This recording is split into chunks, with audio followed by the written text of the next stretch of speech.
Thanks, everybody. Welcome to Build. I'm your host, Ricky Camilleri. You loved our next guest, as I did, in Gone Girl, Logan, The Predator, and now you can see Boyd Holbrook in the fantastic new Netflix sci-fi film by director Jim Mickle, In the Shadow of the Moon. Let's take a look.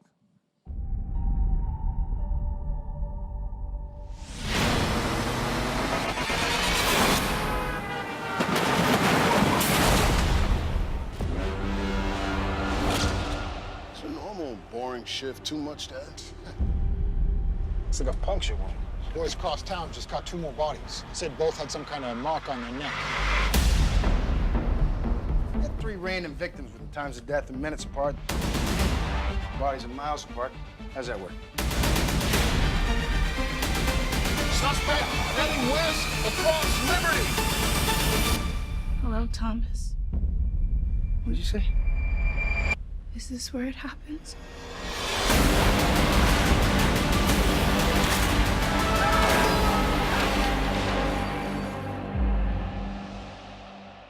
Today marks the 9-year anniversary of the Market Street murders and the still unidentified suspect. Detective Lockhart, yes, hello. What do you mean it's happening again? You guys gotta see this. Philly PD. You seen this woman? Nice to see you again. She gets torn apart by a train, and 9 years later, she's back. She is priority #1 for all law enforcement agencies. You have to stop chasing me. I'm doing all this for a reason. We're all going forward, but her. She's going backward.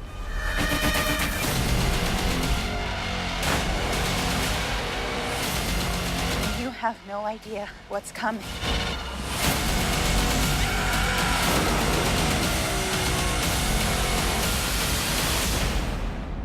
If you kill me now, the world as you know it will end.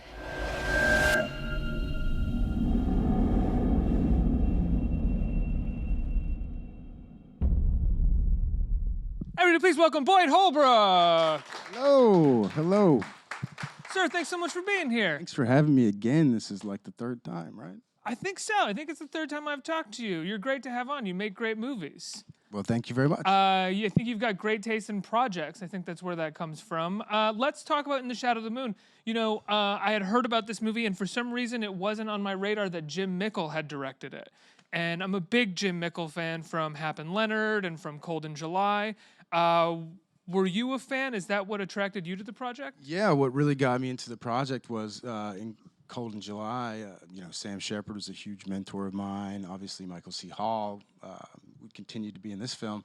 And Jim, and that was a really low-budget film, and I just was surprised to hear that and what he accomplished with it. And then I got this script.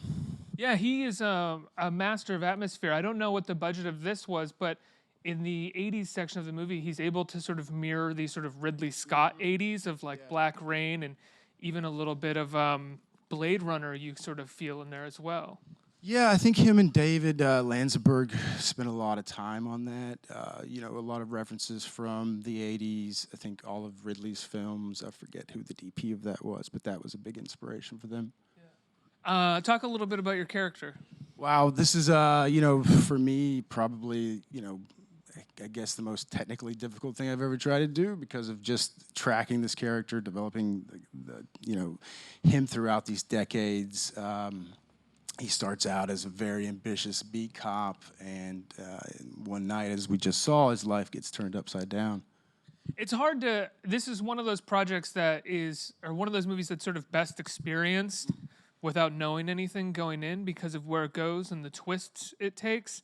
So I don't want to give anything away or spoil anything in this interview. I will say, though, what was it like to age this way on film? It is three generations, essentially, or 3 decades? I think in a total there was 5. 5? Yeah, there was 5. I think the last one didn't make it. It was a trip, kind of look in the mirror and you don't recognize yourself.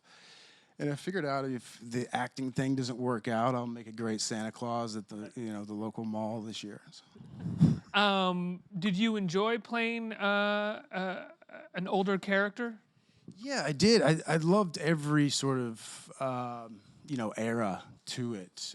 They all were so specific, and that was kind of the fun of doing it all. And it's just kind of what you want to get into it for. And there's a lot of actor bait that was drawing that. But the script itself was really, I'd never seen anything like it. It was so unique. That's the hats off to our writers, Jeff and Gregory.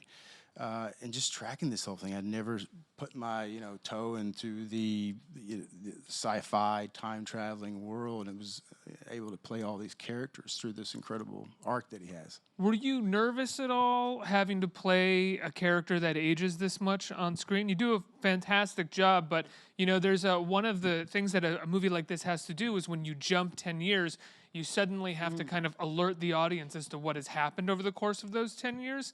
Right. And you end up having, as an actor, putting a lot on your shoulders to make a somewhat expositional scene pop off the page and be thrilling. I think of one specifically. I believe it's in the mid 2000s or 2007 or something like that. Yeah, I think it's 2006. Yeah, where you're in the car with your daughter and you kind of have to tell us through this scene what has happened over the last 10 years.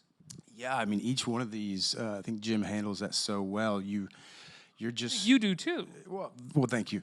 Yeah, it was a lot, too. It was kind of this Rubik's Cube of figuring it out and, placing it and keeping track of it because we were, switching throughout the day through these eras. You were switching back and forth throughout the day? Yeah, we were. Wow. This was, I guess an indie film. It was on Netflix, but they're pretty loose, and they gave Jim as much reign as he wanted. But yeah, we had to, absolutely. I mean, it's kind of like, it's one of those things I'd imagine with Netflix. It's loose, and he has the reign that he wants, but it's within, like, here's the money, go make the movie, and within that he has looseness. And you wish that too. Yeah.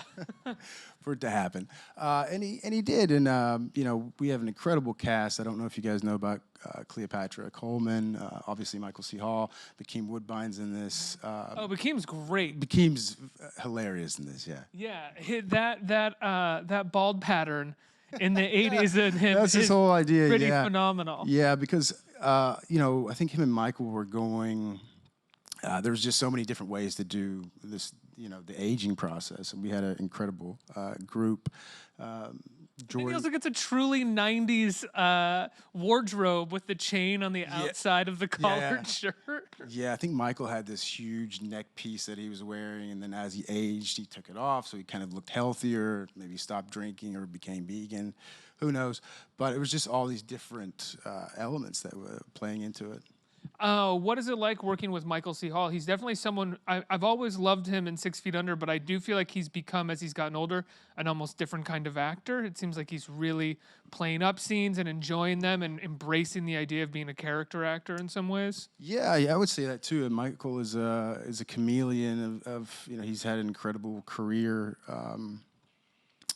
Him and I would just cut up constantly.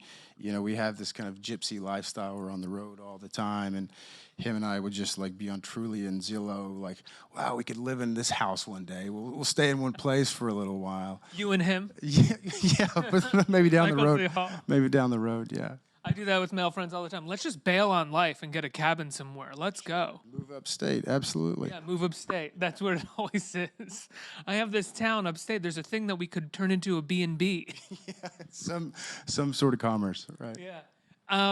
You're going back and forth day to day. I mean, on a single day, you're shooting different decades, basically. How do you track that, or do you rely? I mean, because I imagine you're moving pretty quickly. Mm-hmm. How do you track that, or do you rely a lot on your director and your sort of scripty to kind of like really talk through a lot of this stuff with you? For sure, yeah. I mean, I had a lot of time with it. I probably had 4 or 5 months, and prior to shooting. Yeah. Wow. Yes, we had some time. It was probably the longest I've ever had. But what do you usually have? A month, maybe. Yeah. Maybe 2 months max. So yeah, with Jim, he's so incredibly talented in the technical side of filmmaking, and also he is incredibly gifted in talking to actors. So I did rely on him heavily, but I think, that's kind of a bit of a trap too with, there's so much going on the set. So my job is to kind of be as less work for him as possible and, less hand-holding, let's say. And just, having that, I think I had a board at one point of just tracking all this stuff, and I color coordinated the times. And you became a little like the character and had a kind of web board. Yeah, where you kind were- of have to. Yeah, right. Yeah, exactly. Just obsessing about how to do this thing because it was, I really was aware that I'm not going to get this opportunity again. Yeah. I mean, you've gotten lead roles before, right? Or secondary leads or something in like Logan, but I don't think you've gotten a lead role that has relied on you to use as much acting chops as really this movie does. Yeah, exactly. Different things need for different films, right? I mean, even just being a cop in the 80s is like something that I think you're wearing in a different way. You're intentionally presenting a physicality of the time. Yeah, and he's the upbeat, occupation. he's alive, he's ambitious. He's got a great wife. He's got a child on the way. Life couldn't be more positive and gung ho about it. And that's a different situation. And we picked back up with him in I think in '90s. I don't want to say '97. But yeah, there's so many different, very almost compartmentalized way I looked at it. Right, and then he becomes kind of like a hobo. Yeah, he kind of goes off the deep end a little bit. Yeah. And that's, the great part about the script is because it's all rooted, again, going back to his wife and his child, and just a reflection of that. Yeah. One of the things that I love about Mickle as a director is that I think in editing or afterwards, he always finds a way to make a scene feel a little bit different, just a little bit funnier or a little more interesting or funny when you wouldn't expect it. Yeah. Is that something that you experience on set as well? Or is that something when you're watching a cut of the movie with him, you're like, oh, you use that song? That's a hilarious idea. Yeah, and that comes from Jim. Jim is a big fan of like South Korean films, and they're great. They're kind of the best movies. They right are now. because they have such a seesaw, sing-songy kind of really unpredictable manner to them. And they're funny when they shouldn't be, and they scare the shit out of you when you're not expecting it. So I think Bong Joon-ho might be the Yeah. best working storyteller right now. Like he's sort of a pricklier, edgier Spielberg, but he has that same sort of craftsmanship. Right. Yeah, I think Parasite's coming out too. I want to watch it's that. amazing. Yeah, I can't wait to see that. So yeah, Jim's got a kind of, I think he's adapted a lot of that, and it makes it for a more dynamic film because it's not one elongated mode or mood. It isn't scared of messing with the tone and playing with the audience a little bit. And it recognizes that movies should be fun in some ways, even when they're at their most dire or at their most sad. You can change the tone and change the beat in an unmanipulative way and bring the audience along for a fun ride. Yeah, and I think that's kind of the key thing that's working for In the Shadow of the Moon. It's really surprising. You are probably an hour in before you get caught up in plot. It's really about the story. It's really about the character of this piece that's really just kind of just going down the tracks and not stopping.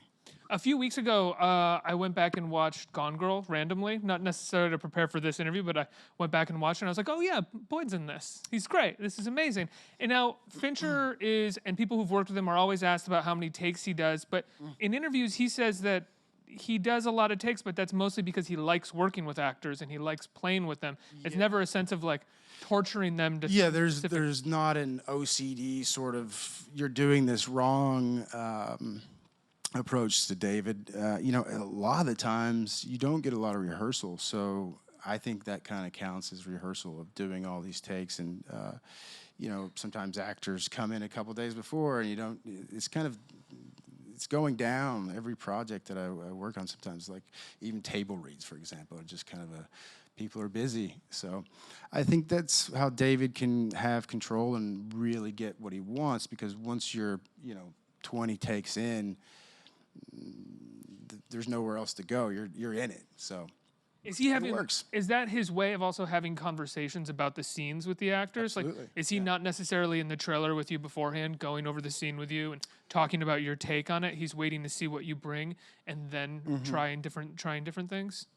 Yeah, I mean, if you don't have a specific beat worked out or something like that, you know, David, you're going to figure it out essentially. But there's not a lot of conversations beforehand. It's very professional on set, working, you know, with him and the other actors. He said something along the lines of that he actually doesn't like doing a lot of technical setup because he wants to be able to get the actors there. He says, you know, there's all this money involved. The actors are being paid all of this money. Why not get them working? Yeah, it's very functional, right? It's very logical.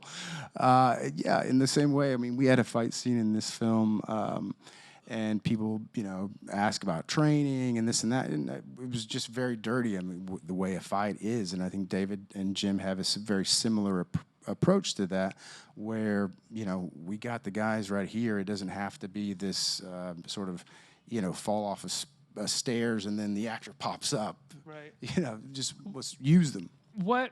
Which fight scene are you referring to? Are you referring to the one on the subway platform? Or? Yeah, I think that was just out, right? Yeah, So that was in the thing. That is a highly technical fight, though. There are kicks to the chest and maneuvers because Cleopatra is ostensibly like well trained. Her character's well trained. She's like a dancer, I believe. Yeah. Really? Yeah, I think she has a pass and dance. But no, we did that scene in about an hour.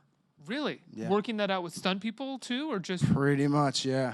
Yeah, I think we had a limited amount of time in the subway, so it's just kind of the way it is. You got to jump in.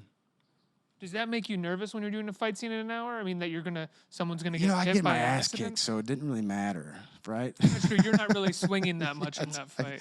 I don't look good in the scene at all, so it's just get beat up. So it's, you know, the way it's handled. Yeah, you kind of have to do it in a safe manner, but you really just have to go for it. Outside of growing older in the movie, you're also required to do, I think, a little bit of dramatic work that we haven't really seen you do. I think specifically at the end of Act 1, where we push in on your face as tragedy has struck, and you're also holding like the greatest gift in life. Yes. Yeah. What was that? What was it like to shoot that scene? You know, it was a really surreal scene. You know, not to get too personal, but one of the real reasons why I got into this is I just had a child with my wife, and congrats. Thank you very much. But it was anyone who's had a child it's a very stressful time, and it's so delicate that it's like a tightrope act of so many things can go wrong, and so it was just an overwhelming reality for me, and it's one of my favorite moments in the film. Was it easy? Might not be the right word here, but did it feel like you could tap into the emotions of that scene? They were a little more on the surface than usual. You know, there's an interesting thing about that because you know, you're doing this for like 4 hours, so you physically only have, you know, a well so deep. So you have to be clever about it and almost be conscious about, you know, how you're conserving your energy, when to, you know, let the floodgates open, all that. But it's you know, to keep the continuum of that for hours, and that's really where it kind of becomes a different scenario. Is that the kind of scenario where you have to wall yourself off a little bit from the crew, the set, and just kind of be in your own place and hope that people understand? Yeah, you definitely don't want to be cutting up with people, and, you know, on Trulia and Zillow with Michael C. Hall, fantasizing about somewhere to live. You really just kind of want to take your time and appreciate and honor the moment. You know, it's such a great thing to experience without having to, you know, be a reality. Is that the kind of moment, do you rely on a director to give you direction, emotional direction, or do you tend to kind of be the type of actor who's like, let me see what I can bring to the table with what I've been thinking about this, and hopefully you don't have to guide me outside of maybe where to look? Yeah, it can get that subtle, absolutely, and I really prefer it that way.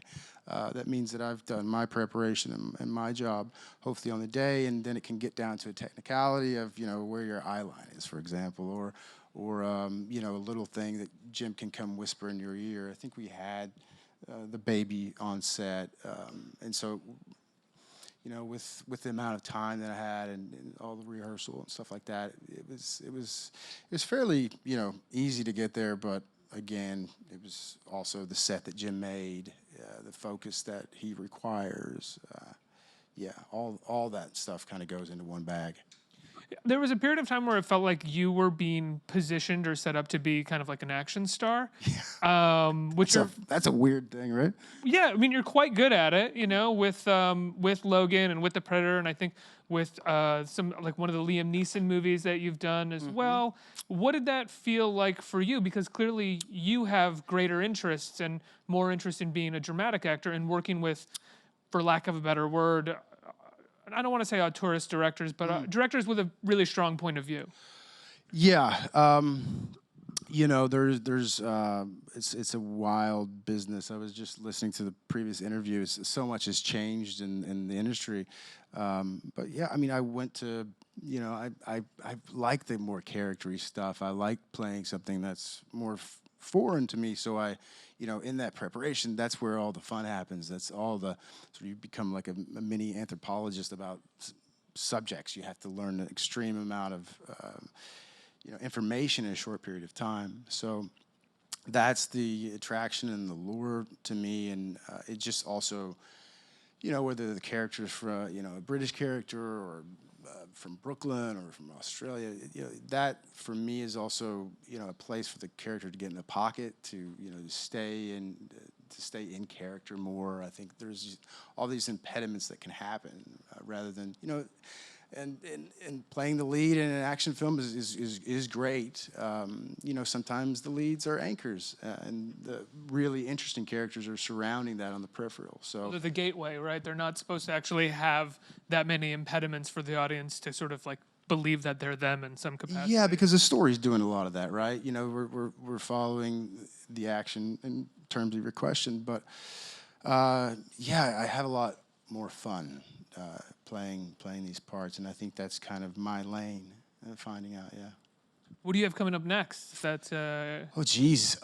This year's, we were just talking, this year's been a very busy year. I just wrapped something with Sean Ellis out in France, where he's living. He's a great director, writer. Just did something with B.J. Novak. It's sort of an anthology series. That's very, very, very interested on that. It's about gun control, and I think it should make a pretty big impact. Yeah. Has oddly, I think the last time that you were here after Logan was literally the day after the election, 2016. Yeah. All right. I remember going into the green room and being like, "What's up, Boyd?" And he'd be like, "How are you?" And I was like, "Ooh, let's go." Well, are we happier now? Yeah, are we happier now? I mean, well, if it happens, you're doing, you're doing this series on gun control. You said with B.J. Novak. Does a choice to do something like that have anything to do with the birth of your child? Have you started thinking? Do you feel yourself thinking more about the future? And oh yeah, for sure. I just in terms of all that too. I just did a kids film with Robert Rodriguez, and and I think in drama school I would have been the antithesis of ever doing that stuff. And it's just my life and my perspective has radically changed since having a kid, and it's for the best. And you think about where you're going to spend your time. It's a different responsibility. Yeah. Time for a couple questions from the audience. Who has a question? Hi. Thanks for coming to talk to us today. Of course. I wanted to ask, with the variety of roles that you've been doing, is there anything that you do in particular to get into a certain type of character? I've made a mistake of trying to bring some tricks over from one film to the other one. That usually doesn't work out. But, I usually start really, really simple, like, where's this guy from? Where's his speech? How does he move? What's his conditioning that has made him into who he is today?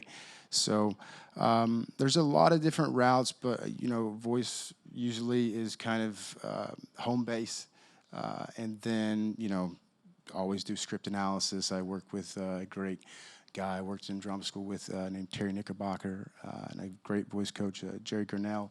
So in my opinion, it takes, you know, a village to do a lot of this stuff, and it takes a lot of, it's a two-way street. So I don't like just rehearsing alone in a room by myself. I go down the wrong rabbit hole a lot of times. So it's good for me to have, you know, to bounce off with people, to just have perspective and, you know, not get in my own tangents, which I kind of think are great at the time, but it's like, no, it's the wrong way. Yeah. Thank you. Have you ever had a moment where you went down a tangent on your own and then you brought it to the director and the director was like, oh, no, Boyd? Absolutely, yeah. Can I ask you if you don't mind? Sure, yeah, I'll tell a good self-endearing story. I remember better than stories of success, I'll tell you that. Yeah, they're the best ones. I had this idea on Out of the Furnace that this guy was going to be playing with a yo-yo. So I had this, you know, it's just like, what would be really odd? You know, I'm just trying to do something that's just out of the ordinary, which is really not the place for it. But yeah, as soon as I brought it to the director, God, I'm blanking on his name. Scott. He shot it down immediately. It's like, why would you be doing that? It's like, because, yeah, you have no real good answer for stuff like that. But, you know, it's part of it. You kind of have to get it wrong to get it right. How, you know, I guess that sounds, but yeah. Not because you're sitting here, but I disagree with the director. It's doing some moves yeah, to the triangle. I think Out of the Furnace could have used a little more idiosyncrasy. Right. And I think you would have brought it with the yo-yo play. Yeah. One more question. Hi. I have a question from our website, Sure. buildseries.com. What was the most memorable day on set of this film? Oh gosh, you know, I'd never been involved in this before, but there was a stunt where you'll see it in the film where I'm driving and chasing Cleo's character, and they had so since they're trying to shoot me driving, and there's this stunt where a car comes in between us, they put a guy in sort of a roll bar up on the roof. And he was actually driving the car or the truck, and we're, you know, it was doing like 50 miles an hour. It was a couple nights before that, it was working, then it wasn't working, and you just kind of had to go with it and jump in. And I remember screaming like a little kid over the radio. They're like, I thought this guy was from Philadelphia. You know, Kentucky completely came out. I was screaming. But yeah, thank God. It's terrifying enough to be a passenger in a car with someone who's just driving normally because you have no control. It's an odd thing. You're with the wheel and cars coming at you, and I really hope we move. Essentially, yeah. Wow. Well, I love the film, man. Congratulations. Thanks so much. It comes out on Netflix this Friday, right? Yeah, I think it's 27th. 27th, isn't that? I think that's tomorrow. That's Yeah, tomorrow is Friday. That's what the day is. All right, Boyd Holbrook, everybody. Let's hear it.